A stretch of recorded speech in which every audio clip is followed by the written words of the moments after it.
திருக்கார்த்திகை வாழ்த்துக்கள். மும்மூர்த்திகளுடன் கார்த்திகை விளக்கீடு. கார்த்திகை விளக்கீட்டிற்கான முக்கிய காரணம் சிவபெருமான் ஜோதி வடிவில் காட்சியளித்த நிகழ்வாகும். சிவன், மகாவிஷ்ணு மற்றும் பிரம்மன் இருவருக்கும் அடிமுடி காண முடியாத அக்னி பிழம்பாக காட்சியளித்தார். அவர்கள் இருவரும் சிவனை முழுமுதற் கடவுளாக ஏற்றுக்கொண்டனர்.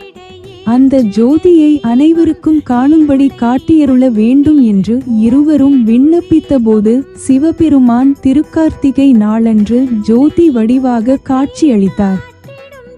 4 கம்பீரமான தலைகளுடன் கூடிய பிரம்மதேவர் ஒரு தெய்வீக அன்னத்தின் ஹம்ச வாகனம் மீது அழகாக சவாரி செய்து எல்லையற்ற அண்டச் சுடரின் உச்சியை தேடி சொர்க்கத்திற்கு ஏறுகிறார். அதே நேரத்தில் விஷ்ணு தனது வராக பன்றி வடிவத்தில் பாதாள உலகில் ஆழமாக தோண்டி அதே முடிவில்லாத சுடரின் அடிப்பகுதியை அடைய முயற்சிப்பதை சித்தரிக்கவும், சுடர் பரந்ததாகவும் பிரகாசமாகவும் எப்போதும் வளர்ந்து வருவதாகவும் இருக்க வேண்டும்.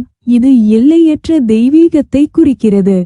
அவர்களின் முயற்சிகள் இருந்த போதிலும் இரு தெய்வங்களாலும் பரம்பொருளின் பரம் சோதியின் அடியை முடியை காண முடியவில்லை.